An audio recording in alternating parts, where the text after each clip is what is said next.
week on the Convex Conversation, we're celebrating a Convexian. In June, Steve Perry's winning Convex Dream Pitch became a reality when 120 colleagues, friends and family united to cycle the entire coastline of Great Britain in 24 hours. Starting simultaneously from locations across the UK, they collectively cycled the coastline in real time using GPS trackers, covering more than 7,000 kilometres in a single day. No one was more surprised than Steve when he won the company challenge. And then it dawned on him he had to make his bold pitch idea a reality and deliver on it. 9 months in the planning, Steve divvied up the coastline into 50 to 100 kilometre rides. In fact, I think some were more than 100 kilometres, but all different in terms of terrain, scenery and level of difficulty. And the challenge started to come together. Steve partnered with Alzheimer's Research UK, and as well as being a huge success and a lot of fun with some adventures on the way, vital funds for dementia were raised. Steve, first of all, congratulations. Last time I saw you, this was an idea on a spreadsheet and you were appealing at Convex for riders to take part. How are you feeling on the other side of this challenge? Tired, I think, but in a good way. It's still settling in that we've actually done it. It's been a bit of a whirlwind trying to juggle my actual job and what's become my job in the lead up to this, but mostly very, very happy and very pleased with what we've been able to achieve and just grateful to everyone who supported me during it and participated. Are you still, do you think, bathing in a bit of a post-achievement glow? I don't think it's hit me yet. It was such a huge lead up to the actual event. And then on the day, all I had to do was a bit of cycling. So you've got this huge build up to something. And then my part is effectively, I just go for a normal bike ride as I do most weekends. So it's a strange thing to connect those two things together. But the moment for me when I realised how much I'd been holding in from an apprehension point of view was when the last person finished. And I didn't realise that I was so worried about everybody finishing safely up until that last person checked in and said, I've done my section, I'm completed. And that was about 9:30 at night. As far as you are aware, this is a record, isn't it, that nobody's actually done before? As much as I can tell, I've searched the internet up and down. No one's ever tried to do this before. No one's ever done this before. So I think it's the first time anyone's ever done the entire coastline of Great Britain in one day. And you did contact the Guinness Book of Records, didn't you? What happened there? So, yeah, we spoke with the Guinness Book of Records. They wouldn't officiate it because they would only do a single start. So if 120 of us were cycling all together, or if we were doing a single relay, so one person would cycle, hand the tracker to the next person. So I think that was to do with the logistics of officiating it because they'd need people up and down the country. What you've done, I think, is unique, and I would imagine whatever record it is that you set will hold for quite some time because it's not your average kind of challenge, really, here, Steve. Just for those listening who don't know, what is the Convex Dream Pitch? So the Dream Pitch is something that, as far as I'm aware, is also unique. I've never encountered it in any other job I've had. It's an opportunity once a year for Convexians, people who work for Convex, to pitch an idea to the Dream Pitch Committee, which is made up of Ash, our head of marketing, Brian, our CFO, Claire Ball, our chief people officer, and Rabina Malik, who is our group counsel, to pitch them an idea. That idea could be anything from something personal that you want to do to grand things like cycling around the coastline of Great Britain. It can be for charity, but you don't get any extra points for doing it for charity. It's meant to be something that's selfish. And that idea of it being something that's truly selfish to you and something that you really want to do, that's one of the things that's unique about it. So how did you come up with the idea for this? So I've been at Convex just over 3 years now. So I've been in 3 Dream Pitch cycles and I've never put in for it before. And I've always thought to myself, it's such an amazing opportunity and I've never seen this before. I have to have a go one day. I got thinking about what it is that I'd want to do. I am not the fastest cyclist in the world. I'm not prepared to spend months away from my family cycling some huge distance across the world. So I wanted something that would allow me to continue doing my job, to continue spending time with my family, wouldn't require me to have to go on a crash diet. And I came up with this idea of cycling around the coastline of Great Britain. Actually, for 6 months into the planning, we were calling it Coastal UK in a day before someone pointed out that we weren't actually doing the UK, we were doing Great Britain. So we got 6 months before we realised that. But for the pitch itself, I figured that it would be good to try and rope in a few different people and do something a little bit unique. So I had this hugely ambitious idea in my head of filming it with my children. And that's the pitch that we created. So I had my children cycling along the side of me, asking me questions about how far I've cycled, how far the furthest person had cycled. And then the youngest one, Tori, who's 6, said, could you cycle around the whole coastline in one day? And I said, no, of course you couldn't.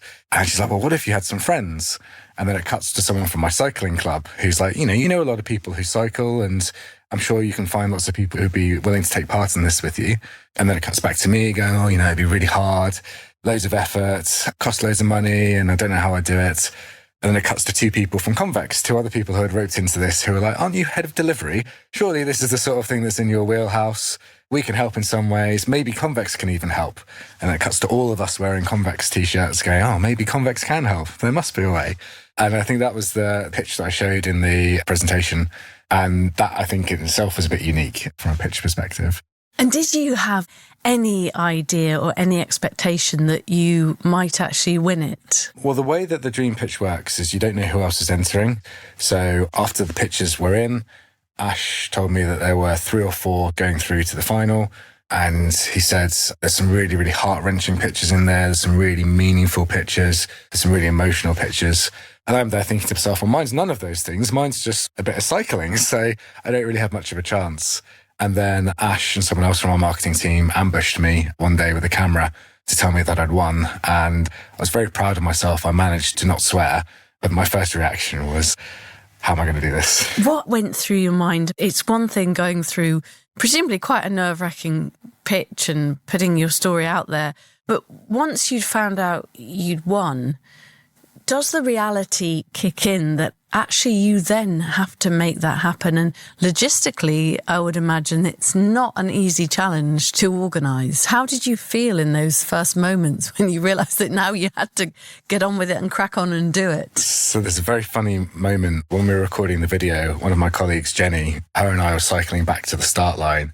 And you can hear us on the recording. And Jenny's asking me, how will this work? How will you get people to the start line? How will you track them? And she fires like 30 questions at me. And I said, Jenny, I'm a one problem at a time kind of guy. Like, I'm concentrating on winning it first. And if I win it, then we'll figure all this out later. And those words echoed quite well in my head afterwards. But I think that was the approach, right? There's a series of problems, or there's a series of challenges, which is the most important, and then breaking it down into a roadmap of things that need to be done in the lead up to the event.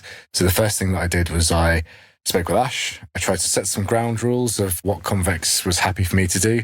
Turns out almost anything. They were very supportive. And I got some names from him of people who could help me organise it within Convex. So there are quite a few cyclists within Convex. So my first step was to find a team of people who were willing to help me with it. So you had almost like an organising committee, We had exactly an organising committee. Did you know when you put all this forward, were you confident that all of Great Britain's coastline is cyclable? Yes. So part of the inspiration for this, there's a lady called Alice Baddeley, and she cycled around the coast on her own, unsupported, over 80 days. And she's done this amazing webpage set up, and she shared all of her routes on Komoot. So I was able to see that someone had cycled around on the coast on their own. There are places that you can't go. Obviously, you can't stick right by the water if you're going to go on roads. But I was able to see where she'd been and use that as a basis for, we can do it. And did she help at all with the planning? Has she been involved She has, yeah. She did a lunch and learn to try and recruit riders. She came in, she joined, she shared some of her stories, and then she actually did a section herself. So she was down in the southeast, her and her partner. So yeah, they were fully involved. Now you see what she knew, because she'd done it before, that she would stick to the southeast, which was presumably quite flat and pleasant, as opposed to what you did, which is take on one of the most challenging parts of the whole thing itself. You were in Scotland with hills and bad weather. Tell me a bit about where you chose and what your day was actually like. Well, funnily enough, that was actually Alice's fault also, because I asked Alice if she was doing it again, where she would like to cycle again. And she said if she was doing it again, she'd go over the Applecross Pass, also known, and I'll get my pronunciation wrong, as the Bielak-na-Bar. That is just east of Skye. So you come off Skye and it's a mountain pass that's famous for its bad weather and single track roads, but it's kind of a rite of passage. It's on the North Coast 500 route. You get a lot of camper vans up there, you get a lot of motorbikes up there. So following her recommendation, I thought, yep, I'll do that. So I signed myself up to that section first and didn't really think about it again much until a week or so before. But the sections themselves, we had broken them up into 50-kilometre sections, and that allowed people to connect them up together into something that worked for them. So some people just did 50 kilometres, some people did 230 kilometres. One person was even aiming to get to 330 kilometres. So for me, I added my 2 sections together. And the Scottish weather had something to say about my choices on the day. We'll talk about the Scottish weather in a minute. So logistically, you broke it down into bite-sized pieces. Was it almost like putting a jigsaw together and then getting people to choose where they'd like to cycle, which perhaps fitted with where they lived or where they wanted to visit? Yeah, it was exactly that. So in the pitch, I'd originally envisaged that we'd get a few people from Convex doing it, and that I'd be able to fill in the gaps with people from my cycling club, people I know who like to cycle, and then we'd go far and wide and reach out to cycling clubs across the country and say, can you do a little bit of this? Can you do some of that? And we'd work out the logistics from there. We did this lunch where we introduced the concepts to Convex. And on that day, I think we had an option for people to sign up to certain sections. And I think we filled maybe about 80% of all the routes on that day. And people were coming up to us and saying, I'd like to be in the south. I want to do around 150 kilometres or 200 kilometres or whatever it may be. So that was the starting point. Where roughly in the country do you want to cycle and roughly how far? And from there, we knew we were pretty close to getting the full distance. I then sent out a message on Slack to the people in Convex. Foolishly, this one caught me by surprise a little bit, saying, here are all of the routes. You can see them all stitched together on Komoot.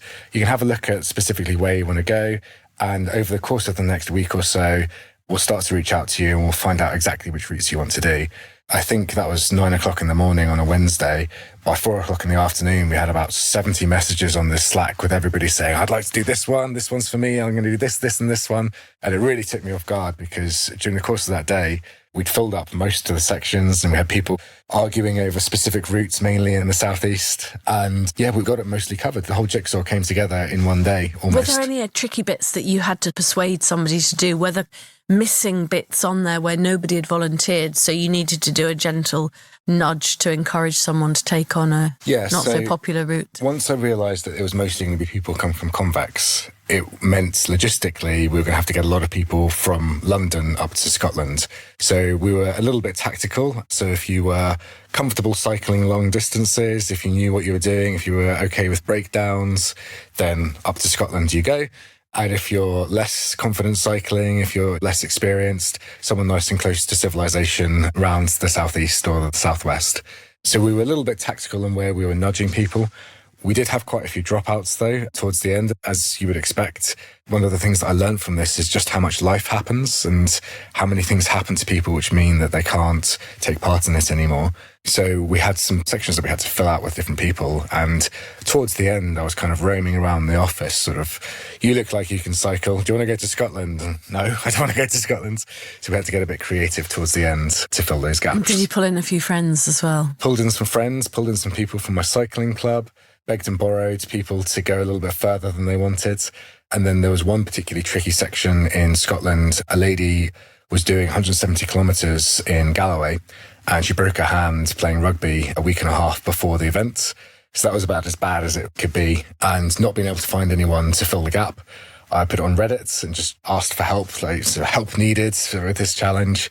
And a really nice couple who run a cycling holiday company in Galloway volunteered to do the 170 kilometres there. And they were great. So they did the whole route. They sent some amazing photos. They took the tracker with them. They had the T-shirts with them. They were participating in everything like they were part of Convex. What's really wonderful about your Dream Pitch is that it has real community at its heart. You can see this was a real team effort and that it's been great bringing people together and bringing people's stories together and uniting, really, not just people who work at Convex, but also all the other people who took part. Has that been one of the most satisfying parts for you? It was the single best part. So we had an app for our on-the-day communications.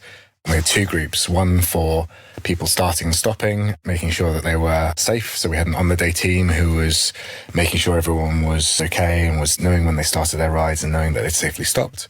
And then we had a general group for just photos, videos, bits of experience. And seeing the communication from when I woke up and like 6 o'clock on the Saturday morning, we had a few people who'd already started their rides. There were some people on trains to get up north.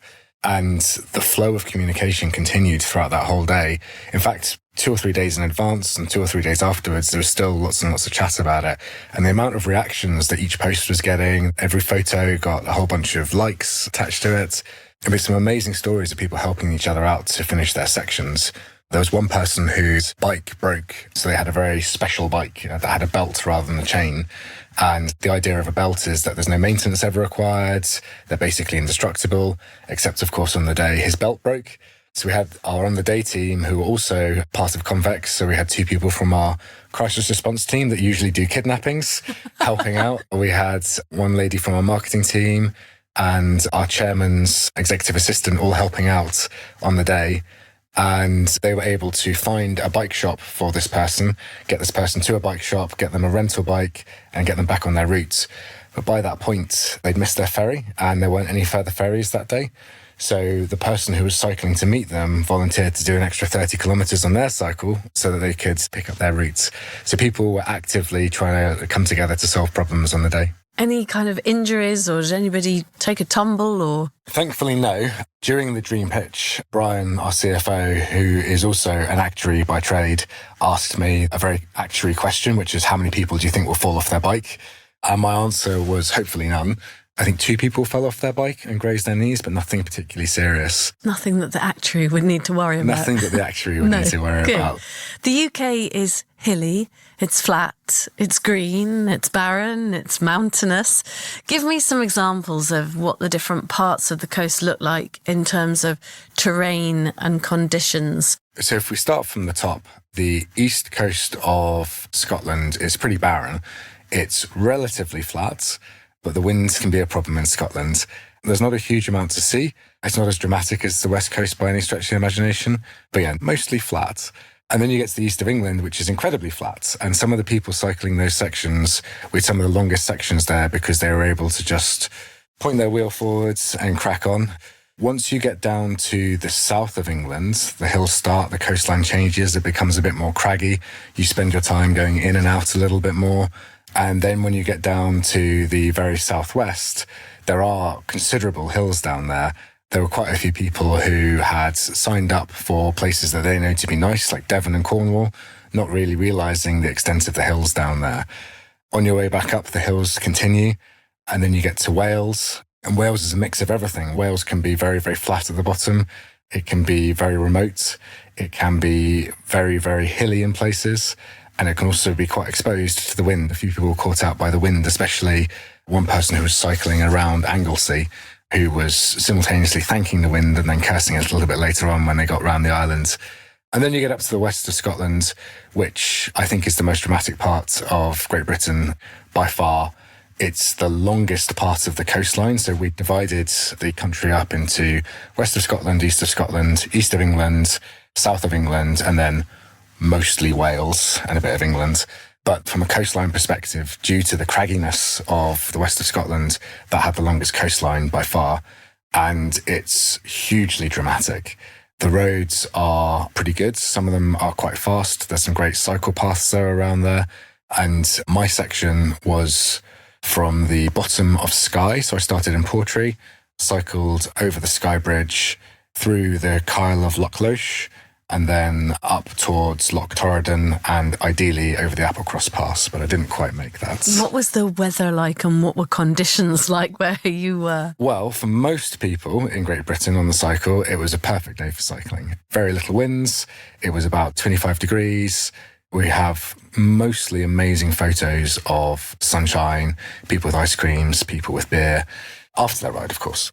Towards the north, it was a little bit windy, but for most people, it was a very helpful wind. One person was delighted to find that they had a 25 kilometre an hour wind behind them the whole way down their 200 kilometre sections, so they were very thankful for that.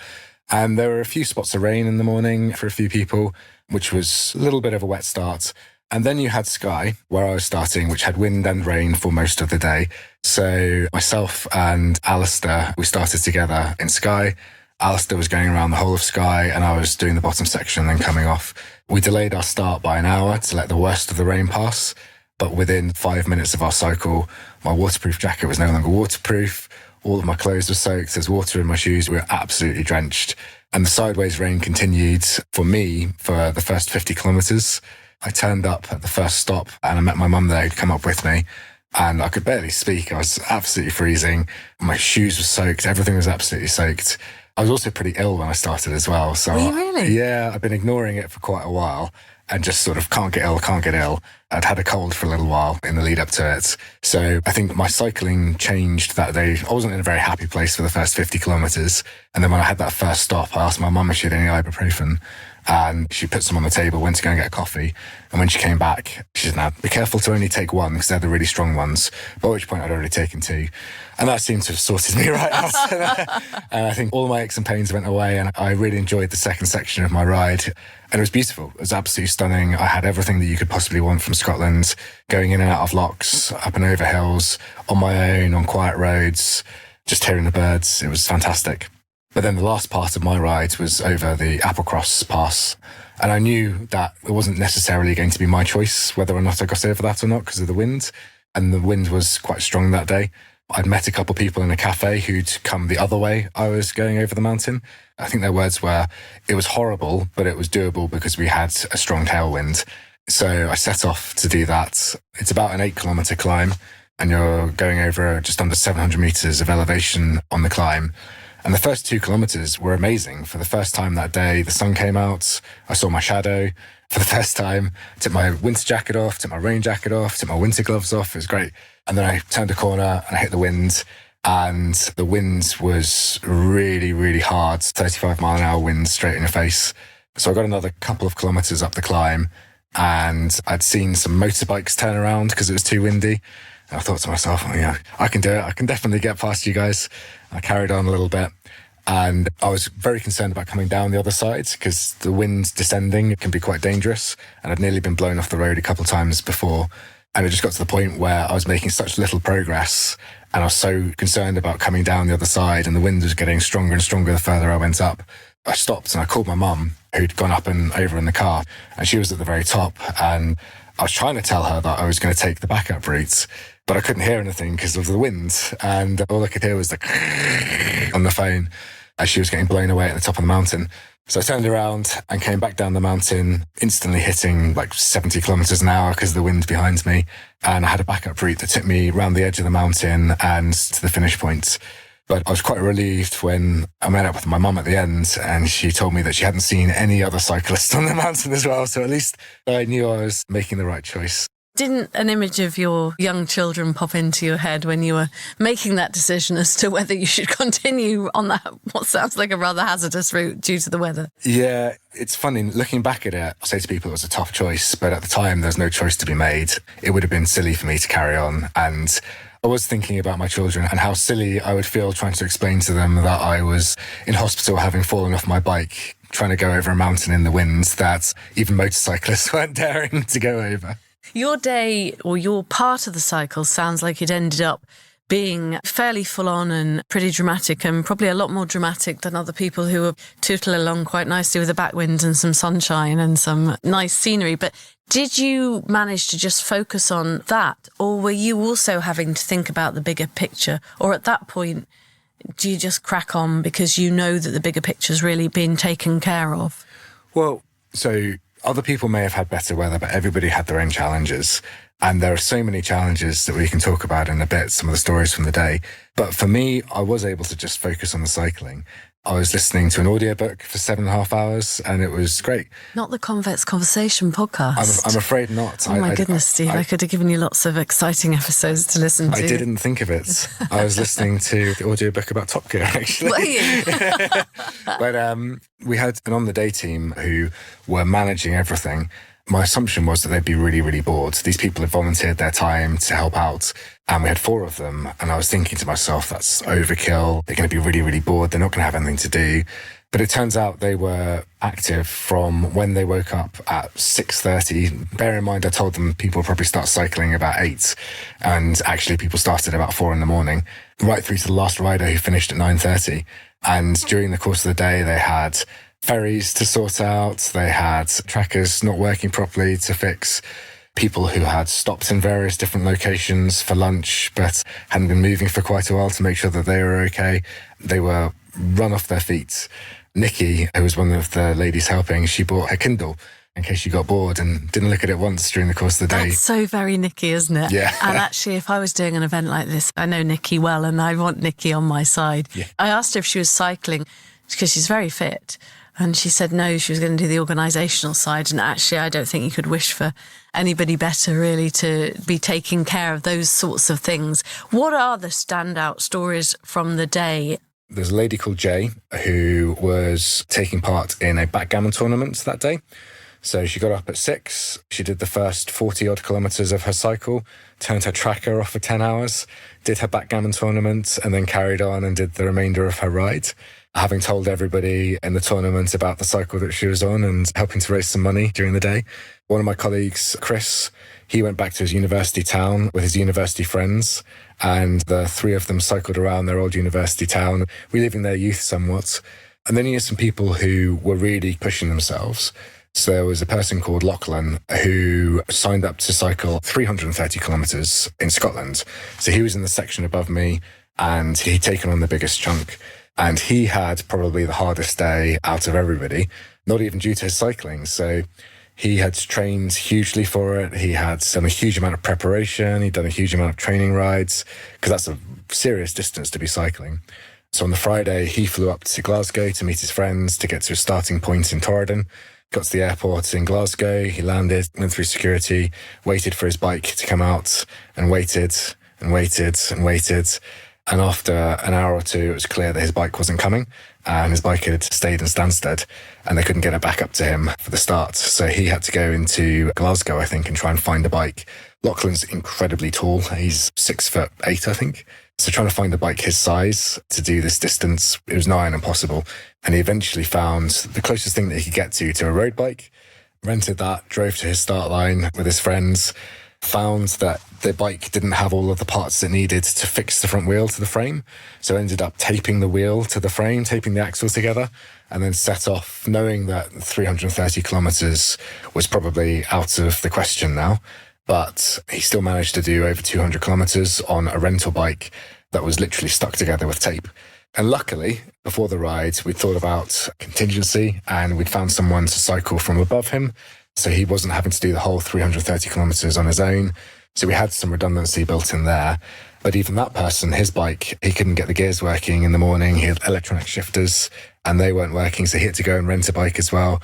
So the two people in the most remote sections both managed to rent bikes because there were various different issues with their bikes, but still managed to get it done. And of course, these aren't really things that you can foresee, but in the days leading up to the actual event, what things were keeping you awake at night? Were you worried about anything or troubled about how it would all come together and whether you'd covered all bases? Yeah, I did stop sleeping somewhat towards the end. That's probably why you didn't feel very well. Probably. I think the biggest worry was the weather, because you've got no control over the weather. And we had a rule that if it wasn't safe to run the ride, we just wouldn't, and we'd postpone it.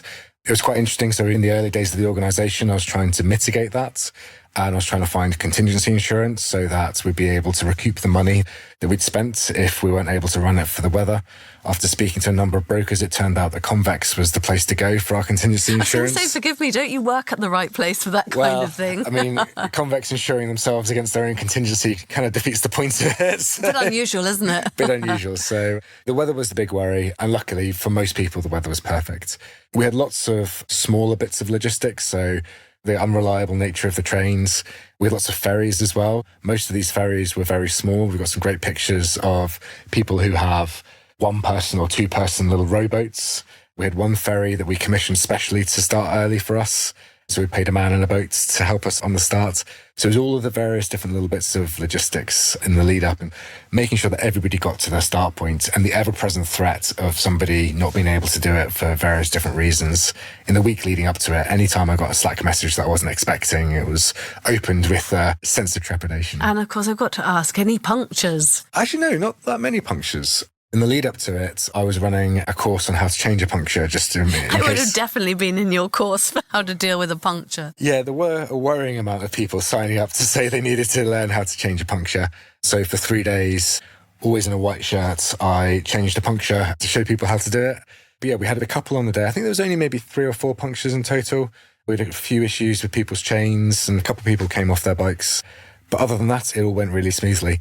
You showed me earlier video clips of people cycling. You have lots of photographs of people having a fantastic day with different backgrounds. What goes through your mind when you open that page and you see the scores of photographs and clips? Give me a sense of what that feels like, having come up with this idea and then brought it all to life. Pride. It's a huge amount of pride. And in my head, I had 60 people from Convex helping me with some random idea that I had.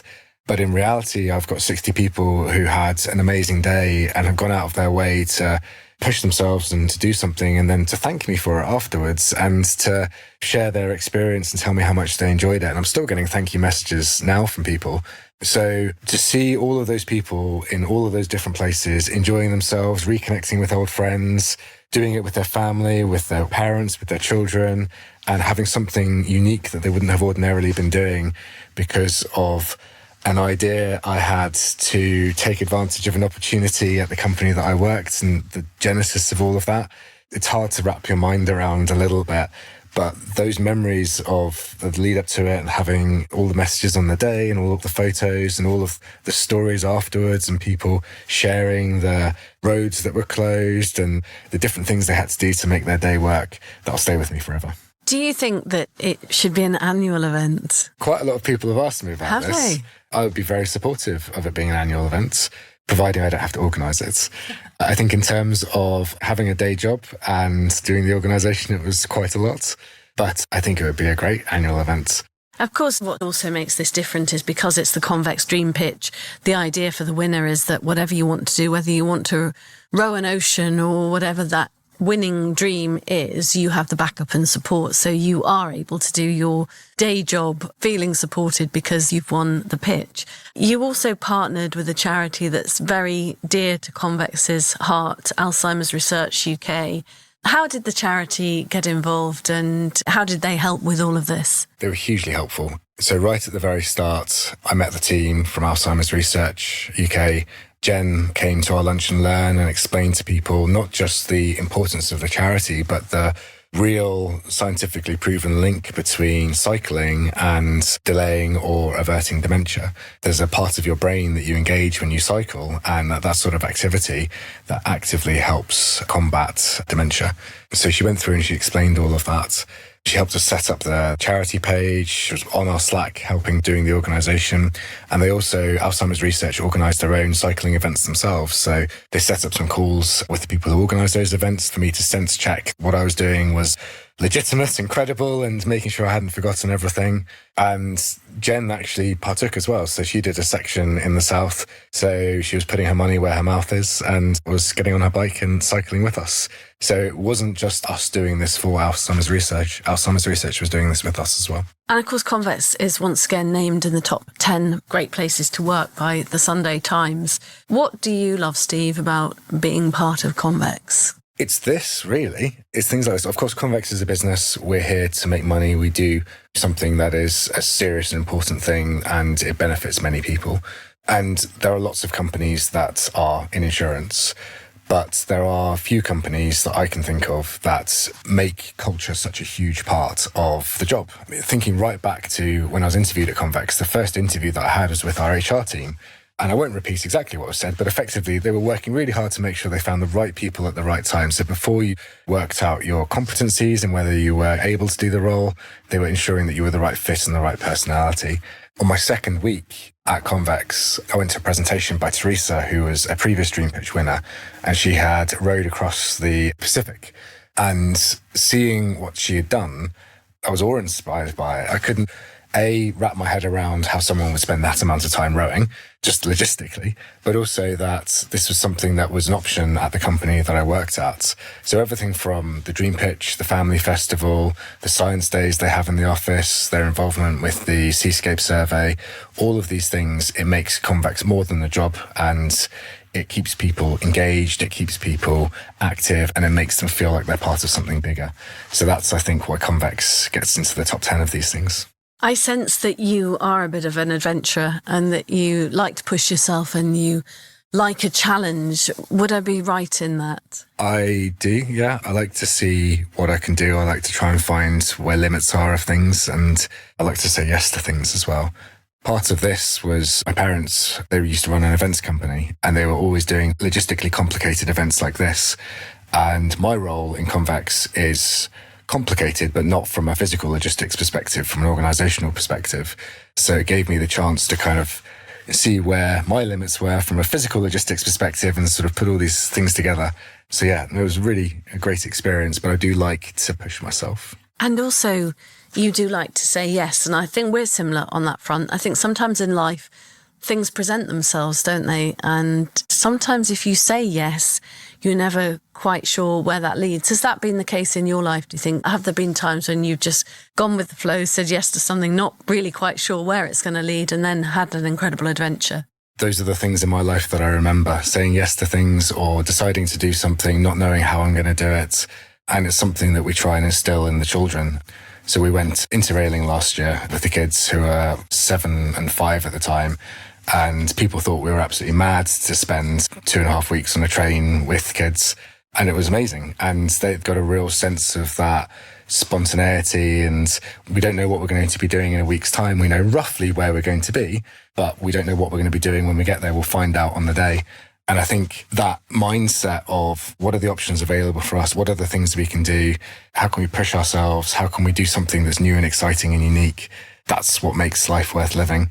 Things like this, I have this idea, I don't know how I'm going to do it, but wouldn't it be great if we could do it? And we'll worry about the logistics later. I think that's the mindset worth having.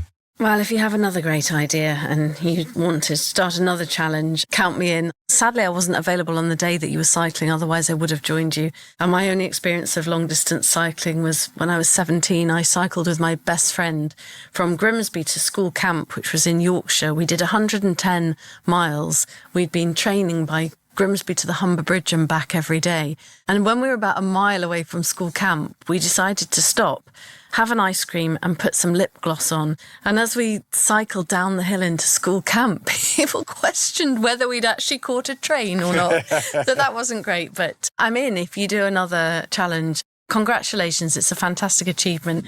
And I was at your pre-lunch, so I can see the difference. Now, the difference, Steve, standing there with this big task ahead, and you do look like you've got the post-cycle glow. It was a wonderful event, and well done for doing it. Thank you very much. We had plenty of people who were learning something new about themselves from a cycling perspective. There was one gentleman who had cycled, I think, 100 kilometres on a Peloton bike, and that's it. And he did nearly 200 kilometres. There was someone else who did 140 kilometres on a fixed wheel bike. So he had no free wheel, no anything. That was incredibly impressive. So all manner of bikes, all manner of cyclists, all manner of abilities, all catered for. Fantastic. I think you need to make a book of all those gorgeous photos. We intend to. Do you intend to? Yeah. Great. You've been listening to Steve Perry, a perfect example of be careful what you wish for. Steve and his team cycled the entire coast of Great Britain in just 24 hours, raising funds for Alzheimer's Research UK. Download and subscribe to our series at convex.podbean.com or search The Convex Conversation on Spotify, Apple Podcasts, or wherever you listen to yours. I'll be back next week with another great guest. Join me then.